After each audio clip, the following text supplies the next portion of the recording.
Folks, not only is it a great day above the grass, but it is a great morning to have an old traditional dish, Spanish and Mexican in heritage, Huevos Rancheros. I was taught by an old man out there in Silver City, New Mexico, who knew how to put the greatest sauce in the world to make this a winner.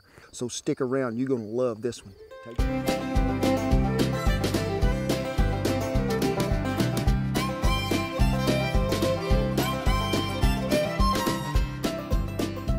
Good morning to you.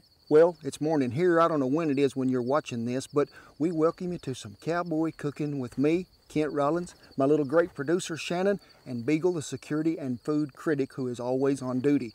We thank you so much for stopping by this morning. Ooh, it is a great day, and ooh, do we have a treat for you. But before we get into that, remember, as always, Shannon will have everything that we used in this video and the recipe in the description in the little deal below the video. So what are we making today?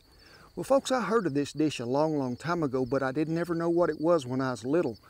And when I started guiding elk hunters in southwest New Mexico in the Gila in the 1980s, and y'all may have, and Shannon will have you a link right up there above, for the refried beans that this old Spanish man taught me. Now, the uncle, he did like some Huevos Rancheros. That means ranchers' eggs. Whew, they are good. And him and that old Spanish man would sit out there around a fire. It didn't matter if it was breakfast, dinner time, lunchtime, any time. If they had them a cerveza, which they did most of the time, they were also going to have some Huevos Rancheros. And to me, folks, that old man told me it's all about the sauce. And that is probably one of the most important things. We do in the old traditional way that this old Spanish man taught me so many years ago out there. So, what are we going to do to start this little sauce? Get you a saucepan that's big enough to hold this, which is probably going to be a medium size unless you want to double the recipe and cook a whole bunch for folks, get you a big one. So folks, we're going to put us enough water in there to cover all this stuff that we're fixing to boil. So you may have to add some to it when you get all the players in the field, okay? 2 jalapenos, 2 serranos. Now I'm going to tell you right off the bat, if you're a little heat sensitive, get you maybe 1 jalapeno and 1 serrano. Then I'm going to use 2 medium-sized white onions for this. I'm going to use 4 garlic cloves in there, and I'm going to use 4 Roma tomatoes. So folks, make sure before you drop them tomatoes over in that boiling water to make sure you core that stem out of there and pull them out. We don't need it in there. Now, put all that in the sauce pot. Like I say, you may have to add a little water, and I'm going to give you a tip there and a trick. When you peel these onions and you cut them, try to cut them through the center of the root and leave the root on the bottom. We'll get rid of it later. That way you don't have to try to fish all these onions out while you're trying to get them. That root will hold that half together and that half together, so it's easier to dig it out of there. We're probably going to boil this stuff about maybe 10 to 12 minutes or until the tomatoes are soft enough that you can peel them. Now I like to take me a slotted spoon or something like that when this gets done and just set them aside to where they can cool. Now, my mother would probably tell me if you put them maters in some cold water when you take them out of there, they'll be easier to peel, and you can do that if you wish. Cut the jalapeno, the stem off of it, and the serrano. Cut them off. Now, if you're really heat sensitive, scrape the seeds and the vein out of there, okay? But folks, leave it in there so you'll know what that bite's all about. Then go ahead and put them peppers in a blender. Then I want you to take them onions, cut the root off of them, get you them maters out of there one at a time. Take your little knife and just go to peeling that skin off of them. We don't want none of that skin. As you get one peeled, chunk her in the blender. Throw them 4 garlic cloves that we boiled in there with it in that blender also. But now what are we going to do? Get 2 fresh garlic cloves and chunk them in there too. And I chopped up 2 of them guajillo ancho chilies dried. Take the stem out, shake the seeds out, chop them up really well. Put them in there too. Now we're ready to blend the whole deal up, get it good and smooth. All right, now that saucepan that we got this all out of there, make sure you pour that water out, okay? Then dump everything that's in that blender down in there. So folks, what time is it? It's time to start the fire. Have striker, we'll travel. And you can notice as Shannon's watching this, we have our multifaceted windbreak again today. In southwest Oklahoma, you use anything you can for a windbreak because it is going to blow on occasion. Now we're going to bring that to a pretty good boil, then I'm going to turn it down just a little and we're just going to let it simmer for about 10 minutes. Well folks, it has come to that magical time that it is done. So what are we going to do? I'm gonna take it over here and let Bertha play a little part. She can keep this warm while we get the rest of this going. So what comes next? Fries up some corn tortillas. Yeah, corn tortillas. And folks, they gotta be fried up in bacon grease. You ain't got no bacon grease? Whoa, stop it right there. Go fry you up about 75 pieces of bacon. That way you're gonna have some grease. I'm gonna take me a pretty good tablespoonful, layer in that field skillet, which is getting hot. See, I got me a 12-inch Dutch oven that Bertha has preheated for me over here to keep these tortillas in when they get done. You ain't got that, you can put them in your oven, keep them warm, wrap them in a towel, whatever you need to do to keep them warm, but keep them rascals warm. So, did we need to keep them warm? You said keep them warm like 25 times. Yeah, we're gonna keep them warm. They ain't no good if they cold, know what I mean? Well, it is time, folks. The bacon grease has got hot. 2 corn tortillas. Can you hear that sizzle? That's what I'm after. And I like to just go ahead and flip them now, and that way that grease has got a good hold. We're gonna let them till they bubble up just a tad. You'll see it. See here, they got them little bubbles already taking place, folks.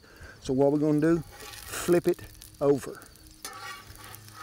Now, a lot of people would say, you ought to put them on a paper towel, Kent, and drain that grease off of them. What is wrong with you? That bacon grease is giving flavor. That's why it's gonna stay. The tortillas is there. Now, at this point in time, when I'm making these, I like to put a little cheese on them right now, so they'll just have something there to keep them happy till I get back to them. Put the lid back on them, and that is hot and warm. And if you didn't think you might not have had enough bacon grease, add you a little bit of oil to this, because I need some good frying action. What we got here, 2 cackling berries.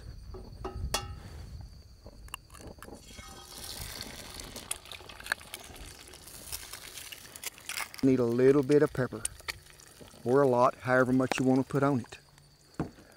All right, now folks, when you got a good seasoned cast iron skillet, and you can see them eggs is touching just a tad. So, now I like what we got here from my good friend Don up there, a Bodark spatula. Now, I like to take it and make sure that it's got some grease on it. And that grease is hot, folks, I just want to tell you. But them old fingers been burned enough they don't really realize it, because we have to lubricate that end of it to get on top of these cackleberries. Now, you see me cut them, I'm hung up. You see me cut them in 2, so let's flip them over. Get around there. Here he comes. He's wanting to participate. So I am going to take this field skillet, set it right there. Them eggs is going to stay hot till what we do. Them eggs is over easy. There. Put one right there. Look at that little shimmy shake in that one. See that in there? Got a little shimmy shake too. What comes next, folks? I like to put me a little more cheese on there. A lot of folks going to serve these with a hash brown, maybe some rice, maybe some beans, but I'm going old style right now. And you know what's coming next? Some of this here sauce. And you can see as Shan zooms in here, that's pretty thick. That's what I'm after. And see how good and thick that is? What comes next, because you can't never have too much of it? Cheese.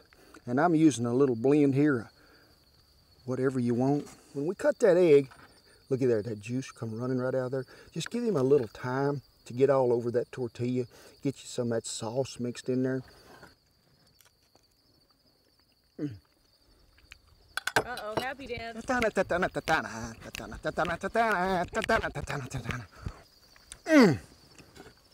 Folks, this takes me back to Silver City, New Mexico, in the 1980s.